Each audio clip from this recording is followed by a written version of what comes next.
స్వాతంత్ర సమరయోధులైనటువంటి శేషగిరిరావు గారి గురించి ఇప్పుడు మనం చెప్పుకుంటున్నాం. అసలు ఎవరి ఈ శేషగిరిరావు చాలామందికి తెలియదు అన్నమాట. ఆయన యొక్క గొప్పతనం ఏంటి అనే దాని గురించి చెప్పుకుంటున్నాం. పున్నూరులో మధ్వా బ్రాహ్మణ కుటుంబంలో జన్మించారు. అధరాపురపు కృష్ణారావు గారు ప్రయాగమ్మ అనేటువంటి వాళ్ళకి 1912లో జన్మించినటువంటి వాడే ఈ శేషగిరిరావు గారు. ఈయన విద్యా వినయ వినేక సంపన్నులై చిన్నతనం నుండి అందరికీ తలలో నాలుకగా మెరుగుతూ ఉన్నటువంటి వాడు. 1500 ఎకరా భూమిని దాన ధర్మాలు చేశాడు మొత్తానికి పేదవాళ్ళందరికీ. అటువంటి మహనీయుడు. ఈయన యొక్క దాన ధర్మాలు ఇటువంటి ఎన్నీని చూసి క్విట్ ఇండియా ఉద్యమంలో కూడా పాల్గొన్నాడు. వినోబా భావే ఈయన్ని మెచ్చుకున్నాడు. ఆ కాలం నాటివాడు ఈయన. కులమత విచక్షణ లేకుండా వాళ్ళ ఇంట్లో నిత్యం భోజనాలు జరుగుతూ ఉండేటువంటివి. ఏ కులంతో సంబంధం లేదు. ఎంతమంది వచ్చినా కానీ ఆయన ఇల్లు అందరి ఇల్లు, అన్ని కులాలు అన్ని మతాలకు వెళ్ళే అటువంటి వాళ్ళు ఇప్పుడు ఎవరైనా ఉన్నారా రాజకీయ నాయకులలో? ఒకసారి ఆలోచించండి. నిస్వార్థపరమైనటువంటి రాజకీయ నాయకుడు అంటే ఒక శేషగిరిరావు గారు మాత్రమే. చిరస్మరణీయుడు, ప్రాతస్మరణీయుడు ఆయన. చుట్టుపక్కల గ్రామాల్లో దేవాలయాల్లోకి హరిజనుల్ని ఎస్సీ ఎస్టీలను రానిచ్చేవాళ్ళు కాదు, లోపలికి బయట దండం పెట్టుకొని పోవటమే. హరిజన ప్రవేశం చేయించాడు ఈయన, స్వాతంత్ర సమరయోధుడైనటువంటి శేషగిరిరావు గారు. రాష్ట్ర మోటార్ వర్కర్స్ యూనియన్కి అధ్యక్షులుగా పనిచేశాడు. జయప్రకాష్ నారాయణ చేత ఎన్నో ప్రశంసలు అందుకున్నాడు. 1955లోనే భావానారాయణ స్వామి దేవాలయం బాపట్ల, అక్కడ మహాత్మా గాంధీ విగ్రహాన్ని నెలకొల్పి ఆయనకి మందిరాన్ని గుడి కూడా కట్టించినటువంటి మొట్టమొదటి స్వాతంత్ర సమరయోధుడు శేషగిరిరావు గారు అనటంలో ఎటువంటి సందేహం లేదు. కల్మషమైనటువంటి ఈ రాజకీయ రంగంలో కూడా కలుషహారిణి అయినటువంటి గంగానది లాంటి వాడు పవిత్ర హృదయలో శేషగిరిరావు గారు.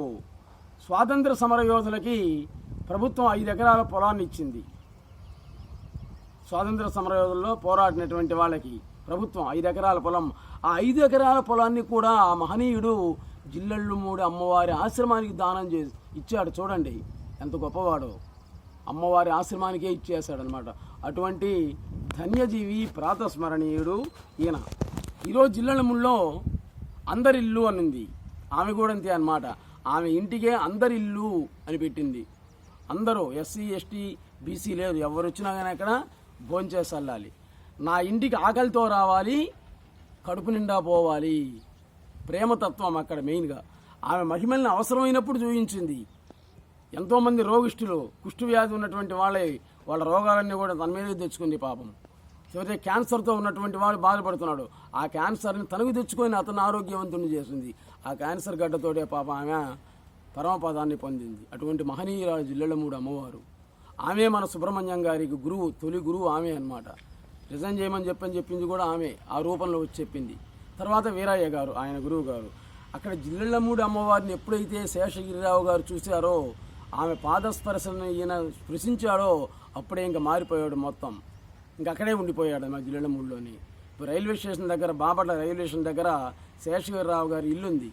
ఆ ఇల్లుని అమ్మవారి సంస్థకి ఇచ్చినటువంటి మహనీయుడు ఆయన.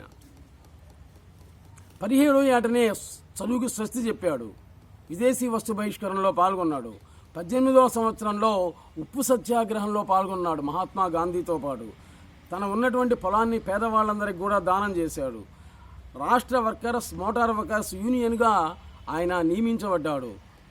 కల్మషమైన రాజకీయాల్లో కూడా ఎంతో విలువలను పొందించినటువంటి అపోజిషన్ పార్టీ వాళ్ళు కూడా ఈయన యొక్క గొప్పతనాన్ని చూసి ప్రశంసించేటువంటి వాళ్ళు శాసనసభలలోనే. ఏ విశ్వవిద్యాలయాల్లో కూడా ఆయన పట్టా పుచ్చుకోలే. కానీ ప్రజల మనిషి అయ్యాడు, ప్రజా స్నేహితుడయ్యాడు ఆయన చిట్టపడికి. సరే, స్వాతంత్ర సమర యోధనలో గాంధీతో పాటు పాల్గొని సరే శ్రీకృష్ణ జన్మస్థానాన్ని కూడా అనుభవించాడు. జైల్లో పడేసి కుట్టారు ఆయన. అయినా కానీ భారత్ మాతాకి జయ అనే నినాదాన్ని మాత్రం ఆయన వదిలిపెట్టలే. అటువంటి వాడు ఈరోజు తన యొక్క 1959వ సంవత్సరంలో ఆయన యొక్క రాజకీయ జీవితాలు మరో మలుపు తిరిగాయి. ఆ సమయంలో జిల్లెళ్ళమ్మని గురించి ఎవరో చెప్పడం, అక్కడికి రావడం అనేటువంటిది జరిగింది. సుప్త దీప్తిని జాగృతం చేసినటువంటిది మొట్టమొదటిది జిల్లెళ్ళమూడి అమ్మవారే. ఆ మాతృ మమకారం రుచులు చవి చూసినటువంటి హృదయం శేషగిరిరావు గారిది. ఈరోజు కానీ జిల్లెళ్ళమూడిలో ఉండేటువంటి ప్రతి బిల్డింగు, ప్రతి భవనానికి కూడా సృష్టికర్త ఆయనే, శేషగిరిరావు గారే. ఈ విషయం ఆ ఊర్లో వాళ్ళకు కూడా చాలామందికి కూడా తెలియదన్నమాట. అధనారపు శేషగిరిరావు గారు జిల్లెళ్ళమూడి అందరి ఇల్లు అనేటువంటి దానికి వాస్తు శిల్పి అనటంలో ఎటువంటి సందేహం అనేటువంటిది లేనేలేదు. సంస్కృత్ కాలేజీ, సంస్కృతం పాఠశాల, తర్వాత వేద పాఠశాల, వీటన్నిటికీ రూపకల్పన చేసినటువంటి స్వాతంత్ర సమరయోధుడు ఆ శేషగిరిరావు గారే. ఒకరోజు జిల్లెళ్ళమూడి అమ్మవారికి రాత్రి కూడా బాగా జ్వరం వచ్చింది. ఈయన బాపట్ల నుంచి ఎప్పుడు వచ్చేవాడు, జిల్లెళ్ళమూడి అర్ధరాత్రి పూట వచ్చేవాడు. ఇప్పుడంటే రోడ్డు ఉంది, పెదనందిపాడు బాపట్ల మధ్యలో జిల్లెళ్ళమూడి రోడ్డు అంటే ఆపుతారు బస్సులు. ఇప్పుడంటే 1.5 కిలోమీటర్ నడవాలి లోపలికి. ఇప్పుడు బాగా రోడ్డు బాగుంది.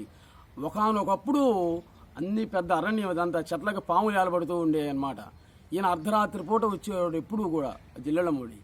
అన్నపూర్ణాలయంలోకి అందరింట్లోకి పోయి భోంచేసి అమ్మ దగ్గరికి వెళ్ళేటువంటి వాడు. ఒకరోజు ఈయన ఎందుకో మరి ఆమె దగ్గర వెళ్ళకుండా నమస్కారం చేసుకొని బయటకు వచ్చి బయట పోయి పడుకున్నాడు. ఆ సమయంలో ఆమెకి అర్ధరాత్రప్పుడు భయంకర జ్వరం వచ్చింది, బాగా ఫీవర్. ఎవరో పక్కన ఉన్నటువంటి శిష్యులు చెప్పమా బాగా జ్వరం ఉందమ్మా అన్నాడు. ఎవరో ఒకరు డాక్టర్ ఇప్పుడు ఎవరు వస్తారో ఎవరు రారు కదా, మీ ప్రయత్నం మీరు చేయండి. తీరా చూస్తే ఒక బిల్డింగ్ మీద దుప్పట్లు కప్పుకొని అమ్మ అమ్మ అనే సౌండ్ వస్తున్నది అనమాట. చూశారు ఒక ఆయన, గోపాల్ అనే అతని చూసి దుప్పటి చూసపోతే ఆయన శేషగిరిరావు గారు. అంటే ఆయన నిద్రలో కూడా సుషిప్త అవస్థలో కూడా అమ్మ నామస్మరణ అనేటువంటి చేసేటువంటి మహనీయుడు ఆయన. అప్పుడు ఆయన ఏదో మెడిసిన్ చెప్పారు, ఏదో పేరు, డాక్టర్ కూడా హోమియోపతి డాక్టర్ ఆయన. చెప్పారు కొన్ని గుళికలు తీసుకొచ్చి రసం వేసి ఇవ్వండి అని అన్నాడు. తీసుకొచ్చారు, తగ్గిపోయింది. తెల్లవారిన తర్వాత వచ్చారు. వచ్చిన తర్వాత ఒరే నీవు ఇచ్చినటువంటి మందు వల్ల నాకు జ్వరం తగ్గింది అని ఆమె అంటే నేను ఎప్పుడు చెప్పానమ్మా అని అన్నాడు. చూడండి విచిత్రం, నేను ఎప్పుడు చెప్పాను, నా దగ్గరికి ఎవరు రాలేదని నేను చెప్పానా అని అడిగాడు. అంటే ఏంటి, ఈమె ఆ రూపంలో వెళ్ళి ఆ వైద్యాన్ని కూడా చెప్పించుకున్నటువంటి మహాజ్ఞాని జిల్లెళ్ళమూడి అమ్మవారు. ఆమె యొక్క పరమ భక్తుడు, ఒక రకంగా పుత్రుడు అని చెప్పాలి ఈయన శేషగిరిరావు గారు. ఆయన్ని గురించి ఎంత చెప్పుకున్నా కానీ తక్కువే అవుతుంది. ఉదయం అమ్మ దగ్గర ఈ విషయం ప్రస్తావన వచ్చినప్పుడు శేషగిరి నేనే చెప్పానా అని ఒప్పుకున్నాడు ఆయన. చివరికి ఆమె ఆ విధంగా చెప్పింది. అమ్మే ఆ రూపంలో వచ్చి ఆయన ద్వారా మందు ఔషధాన్ని చేయించుకున్నదేమనిపించాడు. ఆ జిల్లెళ్ళమూడి వచ్చిన కొత్తల్లోనే ఆమె భర్త నాన్నగారి దగ్గరికి వెళ్ళేటువంటి వాడు. మిమ్మల్ని చూడకుండా ఉండలేను అని అన్నాడు అనమాట. మీరు ఇక్కడ అందరూ కూడా మీ ఇంట్లో అన్నం తింటూ ఉంటే నేను అక్కడ మెడ్రాస్లో తిరుగుతూ ఉన్నప్పుడు మీకు ఎలా అనిపిస్తుంది అని అడిగాడు. అప్పుడు ఆమె చెప్పింది, అమ్మ నువ్వు మెడ్రాస్లో తిరిగినా అమెరికాలో ఎక్కడ తిరిగినా కానీ నా ఎదురుగానే తిరుగుతున్నట్లుంటుందిరా అని చెప్పింది. ఇక్కడి నుంచి బాపట్ల నుండి పోయినటువంటి వాడు అమెరికాలో, మన ఇండియన్ అమెరికాలో అక్కడ ఉన్నటువంటి శాసనసభలో అక్కడ చిన్న రాజకీయ పదవి వచ్చింది. ఆయన చెప్పాడు అనమాట వచ్చి, అమ్మా నేను అమెరికాలో ఈరోజు శాసనసభ్యత్వంలో చిన్న పదవి అవలంబించాను, జెండాలు మోసుకోవడం నా కోసమని జెండాలు ఎంతమందో మోసారు అని ఆ ఫోటోలన్నీ కూడా చూపిస్తే ఆమె అంది అప్పుడు, ఒరే నువ్వు పలానప్పుడు ఇన్ని గంటల 5 నిమిషాలకు నువ్వు ధర్నా చేసావు కదా అమెరికాలో, నీ వెంట అందరూ వచ్చారు కదా జెండాలు మోసి, కానీ అప్పుడు నీ రోడ్డు పక్కనే ఒక ముసలాయన పాపం పక్షవాతంతో బాధపడుతున్నాడు. ఆయన ఎవరైనా చూశారా మీరు? ఎవరైనా చూశారా? చూసి కూడా మెదలకుండా పోయారు. రాజకీయ పదవితో ఏమో నువ్వు ఉన్నావు, వాళ్ళందరూ ఏమో నీది మీరు భక్తితో డబ్బుల కోసం వాళ్ళు తిరిగారు నీ అమ్మటి. కానీ పాపం ముసలాయన్ని ఎవరైనా పట్టించుకున్నారా అని అడిగారు. ఆశ్చర్యపోయారు అందరూ కూడా. అది జరిగి ఎప్పుడు 10-15 సంవత్సరాల క్రితం జరిగింది. మరి అమెరికాలో జరిగినటువంటి ఈ విషయం ఇక్కడ జిల్లెళ్ళమూడిలో ఉన్నటువంటి ఈమెకి ఎలా తెలిసింది? అదే మెడిటేషన్. ఇప్పుడు నేను మీతోటి ఏదైతే మాట్లాడుతున్నానో ఆ మొత్తం కూడా శ్రీకాళహస్తి రమణ మహర్షి సుబ్రహ్మణ్యం గారు, జిల్లెళ్ళమూడి యొక్క రాజరాజేశ్వరి జిల్లెళ్ళమూడి అమ్మవారు అనసూయ మహాదేవి గారు, ఈమె మదర్ ఆఫ్ ఆల్. ఎప్పుడూ కూడా వాళ్ళ మెడిటేషన్లో మనల్ని చూస్తూనే ఉంటారు. అందుకే మేము అనుకుంటే మీరు వస్తారు కానీ మీరు అనుకుంటే రాలేదు అని చెప్పినటువంటి మహాత్ములు ఇప్పటికి కూడా ఎంతోమంది ఉన్నారు. నెక్స్ట్ ఎపిసోడ్లో మళ్ళీ కలుద్దాం. నమస్తే.